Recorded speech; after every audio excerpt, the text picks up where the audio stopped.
नमस्कार। आज हम बात करेंगे उस्ताद अलादिया खां साहब के घराने के बारे में। देखिए, इनका जो घराना है वो जयपुर अतरौली घराने के नाम से भी जाना जाता है। अलादिया खां साहिब ने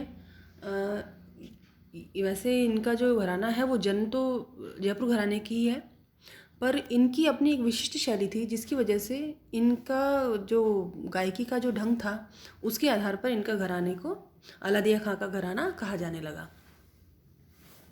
अलादिया खां साहब जयपुर घराने से ताल्लुक़ रखते हैं। इन्होंने जहांगीर खां से संगीत शिक्षा प्राप्त की है।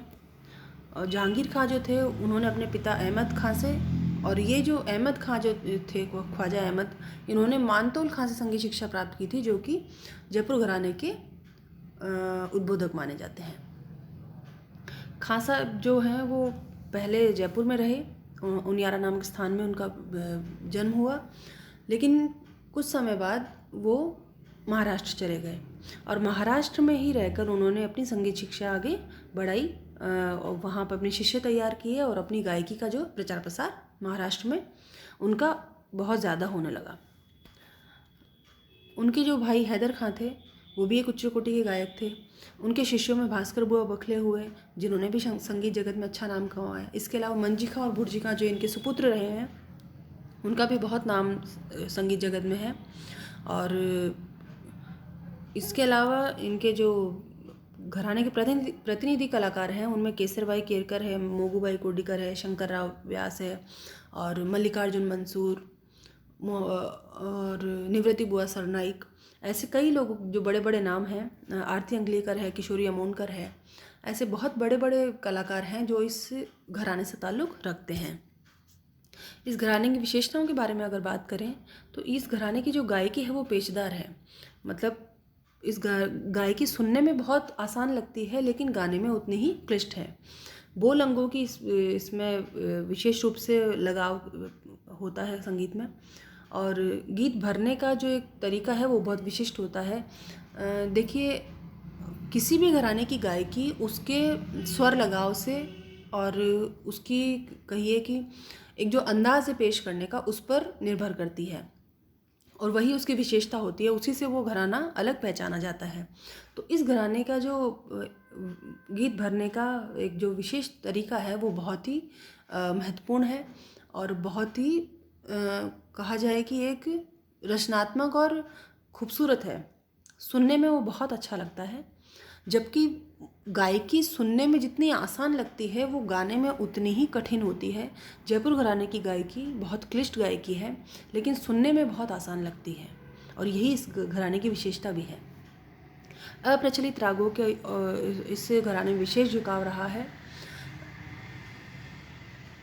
प्रचलित रागों का गायन कम होता है और अप्रचलित रागों का गायन इस घराने में ज़्यादा है, और विलंबित लय में जो है गायन इसमें किया जाता है। और जैसा कि मैंने आपको बताया कि ये गायकी जो है वो बहुत कठिन गायकी है, और ये जो गायकी का जो प्रकार है ये अलादिया खां साहब से ही शुरू होता है। उससे पहले जयपुर घराने की जो गायकी थी वो अलग तरह की थी।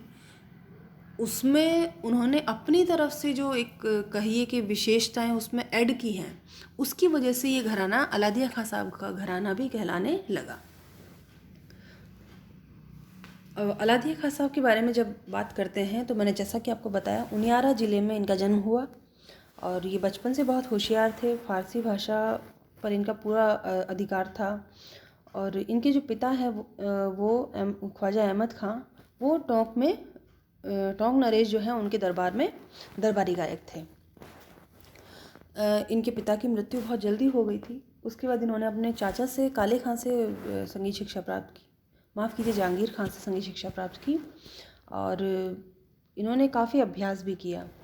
ये अधिकतर जो है वो जयपुर में ही रहते थे। वहाँ पर इन्हें बड़े मोहम्मद खां के सुपुत्र मुबारक खां हुए एक, उनका सानिध्य प्राप्त हुआ, और उनकी जो गायकी का प्रभाव है वो इन पर बहुत अधिक पड़ा।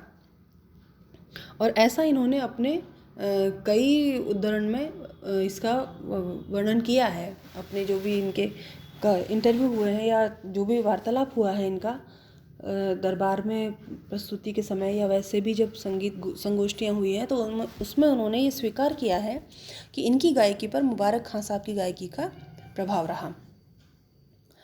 इन्होंने नेपाल में भी नौकरी की, गायक के उस पद पर।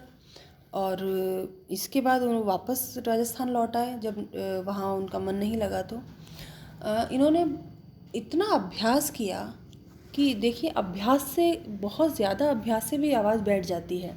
तो इन्होंने इतना ज़्यादा अभ्यास किया था, इतना लंबे समय तक ये रियाज़ करते थे कि इनकी जो गायक आवाज़ है, गला की जो एक वो बैठने लगा था इनका गला, और इनकी आवाज़ बहुत ज़्यादा बिगड़ गई थी, मतलब इनका गाना मुश्किल हो गया था। इन्होंने बहुत प्रयास करके, बहुत परिश्रम के साथ अपनी उस आवाज़ को सुधारने की कोशिश की। वो पूरी तरह तो वैसी नहीं हो पाई जैसी वो पहले थी, लेकिन कुछ हद तक वो अपनी आवाज़ को वापस लाने में सक्षम हो पाए उस अपने मेहनत और लगन से। पर वो जो आवाज़ उनकी अलग बनी, उस आवाज़ को बनाने में जो इन्होंने मेहनत की, जो श्रम किया, उससे इनकी गायकी में विशेषता एक अलग आने लगी। क्योंकि जब गला बैठ गया है तो आप किस तरह का गाना गाएंगे, कि आप किस तरह से आप स्वर लगाएंगे कि आपकी आवाज़ निकल सके गले से और वो स्वर सही लगे। तो इसके लिए जो उन्होंने मेहनत की, उससे उनकी गायकी में एक अलग विशेषता आने लगी। और अलादिया खां साहब ने अपनी जो कमज़ोरी थी, जो उनके गले जो आवाज़ जो ख़राब हुई थी, उसको उन्होंने अपनी ताकत बना लिया, और उस ताकत के बल पर उनका नाम आज संगीत के क्षेत्र में अमर हो गया है।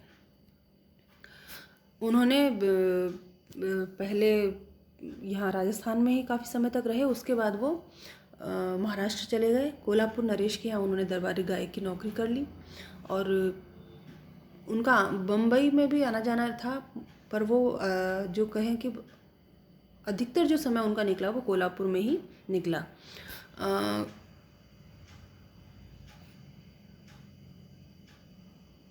कोल्हापुर में जब ये रहे थे, उसके पश्चात ये बीच में बम्बई भी आते जाते रहते थे। तो बम्बई में जो है, इन्होंने अपने कई शिष्य तैयार किए।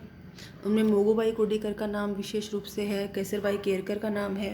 इसके अलावा शंकरराव व्यास, निवृत्ति बुआ सरनाईक, गुलूबाई जसदनवाला, वामनराव सडोलीकर, मल्लिकार्जुन मंसूर, ऐसे कई नाम हैं। इनके शिष्य परंपरा जो है वो बहुत लंबी और बहुत विस्तृत है। और इनके जो घराने की जो परंपरा में जो तैयार हुए हैं गायक, उन्होंने अपना एक अलग मुकाम बनाया है और अपना एक अलग नाम कमाया है।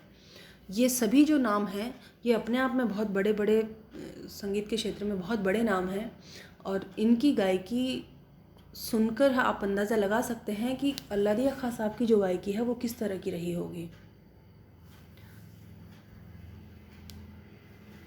अलादिया खां साहब जो हैं, उनकी गायकी जितनी सुनने में सरल थी, उतनी ही गाने में क्लिष्ट थी। और ये उन्होंने इस विशेषता को अपने उस कमज़ोर गले के साथ में इतना अच्छे से प्रस्तुत किया, या कहिए कि अपनी देखो कमज़ोरी थी कि गला बैठ जाता तो आदमी, एक छोटी सी कोई बात हो जाती तो निराश हो जाते हैं बच्चे आज के समय में। उन्होंने उस समय में जब उनकी आवाज़ बिल्कुल ख़राब हो गई, उनका गला बिल्कुल ख़राब हो गया, उन्होंने हार नहीं मानी, उन्होंने कोशिश की और अपनी एक अलग पहचान बनाई। तो इस चीज़ से आपको सबक मिलता है कि कभी भी ज़िंदगी में परेशानियों और कठिनाइयों से हार नहीं माननी होती है।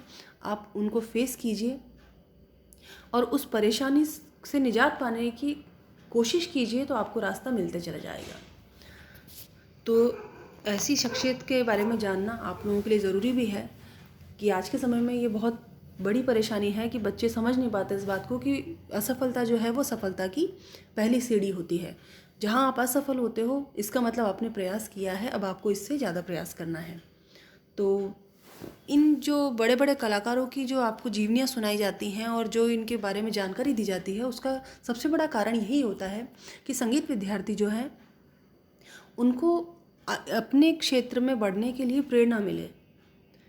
परेशानियाँ देखिए बड़े बड़े कलाकारों के सामने भी आई हैं, और कैसा भी इंसान हो, ज़िंदगी में परेशानियाँ तो सबके सामने आती हैं, लेकिन आप उन परेशानियों से घबरा कर रुक जाएं, ये गलत है। आपको उन परेशानियों को फेस करना है, उनका सामना करना है और उन्हें साइड में कर कर अपनी ज़िंदगी में आगे बढ़ना होता है। और यही सीख इन सब कलाकारों की जीवनियों से और इनकी जो प्रेरणास्पद कहानियाँ हैं, उनसे हमें मिलती है शिक्षा।